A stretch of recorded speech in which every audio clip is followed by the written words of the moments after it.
Welcome to the CISO Wise podcast. Join Dr. Earl Crane, founder of CISO Wise, as he interviews CISOs and cybersecurity experts on their wisdom gained from years of experience on what works and what doesn't in building a cybersecurity program. This week we're joined by Joe Robinson, former CIO of Fifth Third Bank. Listen to CISO Wise on the go by subscribing to the CISO Wise podcast, available on all podcast apps. I look at CISOs reporting to CIOs as a positive thing. There are quite a bit of activities that go on within a security organization where the technology groups need to participate, be part of, or own to make it really effective. This episode is brought to you by the Carnegie Mellon University CISO Certificate Program, which is named a National Center of Academic Excellence in Information Assurance Education by the NSA and the Department of Homeland Security.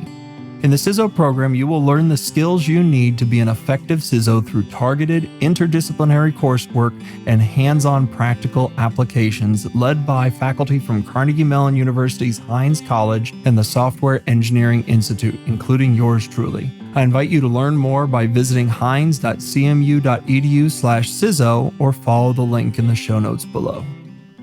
Today, I'm joined by Joe Robinson, founder and CEO of High Peak Solution, a cybersecurity venture focused on helping clients develop real insights and enhance their security programs to prepare for the ever-growing number of cybersecurity threats. Previously, Joe was a line of business chief information officer for GE Insurance, now Genworth Financial. He also is the executive vice president and director of information technology and operations for Fifth Third Bank, where he led the information technology, cybersecurity, data management, and bank operations divisions. I asked Joe to join me today because as I've gotten to know him, he has a balanced and pragmatic mind for information security, common sense, and technology leadership. He has a wealth of experience and wisdom from operating in the trenches. Joe, welcome to the program. Thanks, Earl. Appreciate you having me on. So I wanted to start with a question that a lot of CISOs seem to ask and struggle with, especially dealing with CIOs. Should the CISO be under the CIO from a reporting relationship? In my opinion, there's a context that has to be set here. What is the CIO's role within the organization? What's the current maturity level of not only the security team, but also the overall maturity of the company as it pertains to how it operates, how it deals with risk management, and so forth. So there are some factors here that I think come into play. What I would suggest, though, is I look at CISOs reporting to CIOs as a positive thing. There are quite a bit of activities that go on within a security organization where the technology groups need to participate, be part of, or own to make it really effective. I also look at it in the context of first line and second line. And so when you look at the activity that goes on in a security organization, quite a bit of it happens in more of a first line type of function. There are some oversight responsibilities, and there's a reason to think through how you want the risk management oversight to occur. But you also have to deal with those operational elements. You mentioned the first and the second line, which I think is a great starting point. And for those who aren't familiar with the first and second line, maybe you could describe that a little bit more and the relationship and the tension that they have built in. The way I look at the first line, these are the operating folks that are actually doing transactions or getting the work done, and they're responsible to have the appropriate controls in place to manage the risk around their work. The second line is typically a risk organization that is providing oversight to the designs of those controls, making sure those controls are robust and that they're being managed on a regular basis to ensure that the control environments are yielding the type of effectiveness necessary to reduce the risk, whatever topic you're talking about, whether it's operational or data security risk. And then I would throw in, just for completeness, the concept of the third line, which tends to be your audit function. These are the teams that will come in and oversee basically all of the process to make sure that if there are any notable gaps, that those are highlighted and brought to the attention of management. So the first and second line are naturally in tension. And in the same way, the CIO and the CISO, from a security and technology operations standpoint, also sometimes find themselves in tension. As a CIO, have you seen the role of a CISO changing, operating in the second line versus the first line? I have. I've seen it attempted. I've seen different models that have brought different levels of success. Part of the challenge you run into is it is a hybrid role for the CISO in most situations where they have operational responsibility and they have that risk oversight responsibility. I've seen models where the risk oversight has been extracted out and you have more of a first line CISO who's focused on day-to-day operations and a second line IT risk, security risk type person responsible for some of that oversight. That's an interesting model that I have tried in the past. You have to ensure that you have the right talent, focus, and the right alignment to make that work. But that seems a little bit more natural to me than moving the entire organization into risk or out underneath any of the executive leaders and have the particular CISO reporting to the CEO. There's different perspectives on industry and all that should be considered, but in general, that's the way I would see it. Do you think of the CIO as a first line or a second line function?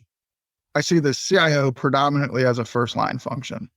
If a CISO is focused on the second line, they might not be under the CIO, for example, because they'd be operating at that second line. Yes, and that would be another design consideration. Would you pull and have a chief information security officer predominantly focused on second line activity? Or would you align the first line activity with a security leader and have the second line responsibility be very clear for the IT risk or the CISO or whatever you want to name that particular organizational structure? But I do believe that the operational aspects are very important in today's security organizations. And we want to make sure that we do those well and do those effectively and completely, because the activity that they perform is the activity that protects the institution, protects the data of the institution. So we have to get that right.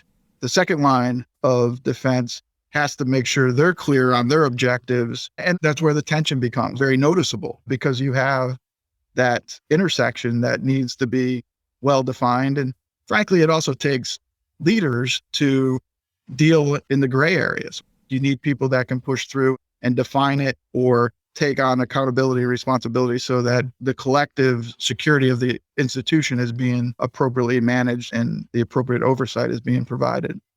So do you have any examples that you can share of what has worked or maybe what hasn't worked when dealing with the first and second line relationship with the security function? It is a very challenging space, and I've seen different levels of success. The situation is such that you really have to understand the talent that you have and align it appropriately. In an organization that has a strong operating CISO, having the appropriate IT risk person or group in the second line becomes very, very important. You need to ensure that those responsibilities are clear. The biggest challenge I've seen is when you have two leaders who both feel like they're responsible for security, there's a lot of tension and headbutting. And I've seen that headbutting happen very often. And it's one of those things where you have to continue to go back to what is a first line function, what is a second line function. Otherwise, there's a tremendous amount of confusion with the role and the assignments. Part of what we need to do is start with defining the elements and the responsibilities of that role before we make organizational shifts and changes, because it's an area by which there's a lot of confusion and can cause a lot of strain in the organization. But where it's been successful is where those lines have been drawn and made very clear. So to summarize that, and I could see it from your perspective as a CIO, fairly well defined in the first line, whereas the second line for the CISO function, it's less clearly defined if it's a first line CISO or a second line CISO, and success is clearly having that defined so there's no ambiguity. What I had in mind was the conflict of, for vulnerability management, vulnerability scanning, are those resources owned by the CISO or are they owned by the CIO and done on behalf of the CISO? Is that part of the conflict, or what's some of the conflict that you're getting into? Let's play that as an example. My opinion would be that the vulnerability management and the interpretation of that information is the responsibility of the CISO. They're responsible to identify vulnerabilities in the environment, translate those into priorities for the institution, but do that in concert with the technology organization. There has been times in my career that has been a very difficult situation, because now you're starting to dictate work into the technology group, where if you're rating vulnerabilities as high or severe and they have certain cycle times to turn around and patch, then therefore that requirement then sits on the CIO's desk or the technology leader's desk to execute on that. And so whenever you're introducing work into an organization, there needs to be rules of the road. There also needs to be somebody to broker that. And so there's been times when I've had very heated conversations with leaders within the organization about how to deal with those priorities. And I think that's the type of support that a CISO is looking for as it pertains to, if they do report to a CIO, that CIO has to champion their cause as well, not just the other causes that naturally come into a CIO's responsibility. How much of that is driven by the relationship between the CIO, the CISO, the technology leadership team, and how could that be improved? I'll give you an example. As I was talking with a CISO a couple of weeks ago that expressed frustration that they had a vulnerability that had been identified in a software product that they had that was live. They submitted that vulnerability information to the application development team to go in and patch it. And the app team treated it as a feature request. And they just put it in queue with the feature requests. And it sat over the weekend until they got to their Scrum team the next week. And it had not been communicated the urgency of this feature, which was really a bug and a vulnerability that needed to be put in place. How do you deal with situations like that? How do you improve that reporting relationship? There's a couple components that are important. One is all of this should be governed by some process and approach that the CIO, the technology leaders, the CISO all agree that this is the way we want to manage identifying, categorizing, and ultimately prioritizing vulnerabilities. And when you do that, what also is important is to have accountability around turnarounds, service levels associated with certain types of vulnerabilities. If that is your baseline going in, then at least you have a structure to work from. And then you can, over time, build the personal relationships, the credibility and the confidence in the process and the people to ensure that if the CISO's team is identifying something that critical, that the response is a very quick response with a tremendous sense of urgency, because the trust and the process has been established, the relationships are deep and strong, and therefore the action gets taken. I would say a lot of what you're describing goes back to lack of either process and expectation setting, or that relationship building where the technology leaders should see the CISO and his team or her team actively working on giving them only true priorities, so that that confidence continues to get built over time, because the technology team sees the participation of the security team to do that for them and with them. The CISOs frequently need to report their security risk function up to business leadership. What advice would you give to a CISO needing to report to their board of directors? Sure. I think there's a couple things that are really important. Number one, the board is made up with very diverse people with diverse backgrounds, and to assume that everyone on a board of directors is going to understand all the ins and outs of security is a bad assumption. So simplify your communications to the point where you want to be able to talk about things in the context of activities or experiences that you know board members would have. So for example, we talked about vulnerability management and patching. I wouldn't use those terms at all with the board other than explaining to them that that occurs. Then I would try to explain to them what it is by bringing it down to a very simplistic level. Spend a little time explaining how most of the board members have an iPhone. They all have some sort of smartphone, right? So once in a while, you'll get a notification to update your phone. And once in a while, the notifications which say, These are important security updates. Well, we do that in our environment, in whatever entity you're in. We do that with all of our infrastructure, everything that we do to run the company. We have a similar process where we are updating software and hardware and other things to ensure that they are secure. Well, the story that you use is around the smartphone and the updates to get them connected to what the heck are you talking about when you say patching? So you start with those type of stories to get them connected to it. They're very sharp people. They'll understand it. So simplicity is number one. Storytelling is number two. And then the last thing I would comment on is have a repeatable process to your presentations and to your discussions. Have an approach that highlights certain elements of your program. Have that presentation chart be the same presentation chart with updates on a regular basis. Talk about the same metrics on a regular basis. If they see the same set of metrics and they're able to see trending and progress or negative progress, there's a level of confidence that comes with seeing something familiar and seeing it over time. And then it gives you flexibility once you've established that repeatable part of the presentation to dive into the key points. What are the key messages that you need the board to understand that occurred over the last 90 days or that are developing in front of us as far as new vulnerabilities or new challenges that we see? They are not worried about trying to figure out what you put on paper. They've seen it. They understand the updates, if you will, but you turn their attention to the strategy. You turn their attention to new emerging risks, things that are critical for the board to understand as a board, and you get the repeatable, the more tactical elements out of the way so that you can spend more of your time on the strategic elements. So let's pull that thread for a little bit. You're a new CISO in a role, and you're needing to establish trust and rapport with your CIO as quickly as possible.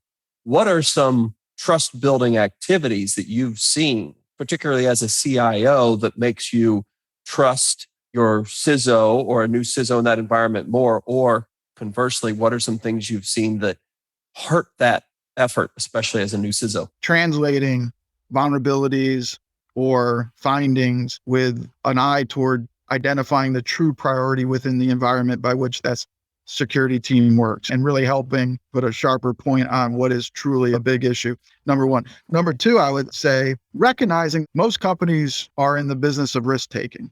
We're not operating in zero risk. And so as a CISO is engaging the CIO or business teams in the context of an initiative or a new system or whatever it happens to be, being that person that has the ability to identify risks and provide options and impacts around different strategies, not necessarily to accept that risk or not accept that risk, but to identify that risk and what can be done to minimize that risk, or at least provide the business leaders or the CIO the context by which they can think of that, because you're providing education, information, and options. And that's a big difference between getting a yes or no or being educated on the risk and what can be done to mitigate that risk. And then it becomes a risk decision, not a security decision, which I think is an important aspect of helping other leaders see the CISO as an enabler to the business strategy. Even if some of those options come with some dire warnings, there's still options and there are ideas that can be contemplated in the decision. What are some common mistakes or misconceptions that CISOs make from a CIO perspective you want to provide some insight to? Don't be known as the leader of no. That's not your role, is to say no to things. Your role is to educate, provide options and insights to the risk associated with certain business strategies. And the company needs to understand its appetite and what it's willing to do and not do. Even if a decision ultimately is no because of the risks associated with it, and maybe that was the obvious answer coming out of the initial review, spend some time and energy defining what those options could be and how to go forward to get to yes, even though yes may be something that the company doesn't want to pursue. I've always been a fan to take that perspective of, rather than saying no, say yes, and here's how. Because It's hard to imagine a particular scenario that you can't build some level of compensating controls to do a function within that security profile. It's just, it might be so onerous, you don't want to do it. But then it's a matter of balance of how much do you really want to do it? Because here's how we could do it in a safe way. I had a product leader come to me and we were talking about their product. It was a small product in the financial services space. And they were arguing to renew a contract we had with this technology provider who provided the service. The service was ultimately losing money. And it turned into a little bit of contention around renewing this particular provider and providing that product to the marketplace. I asked him, was he going to make up his losses with increasing the volume? So we had even more losses. But the bottom line was the business wanted to offer a feature. We made it clear that based on the nature of the feature and the fraud associated with it, that it wasn't going to make a lot of money, if any. And the decision was to continue with it just to have the feature in the set of products that were out there. So it was a business decision. They understood the risk. They understood the lack of profitability associated with what was going on. So we had our opportunity to share that, and collectively we made the decision to continue. But it's those kind of conversations you need to have with others in the organization where it's really fact-driven and it's risk identification and understanding it a little bit more deeply, because there may be situations where you want to take some additional risk. As long as everyone understands that, you're making an informed decision and you can move on from there. I think that's a great example. There are reasons to continue with a lost leader. There are reasons to continue to operate with a product that has less security than the profile that you want. And while you might cringe while you do it, that's the value of having risk appetite, because the business has been able to decide they're willing to take that additional risk. Appreciate that. Well, Joe, thank you very much for joining me on the podcast. I appreciate you sharing all of your experience and wisdom with our listeners here on CISO Wise. Thank you. Appreciate it, Earl. You have been listening to the CISO Wise podcast.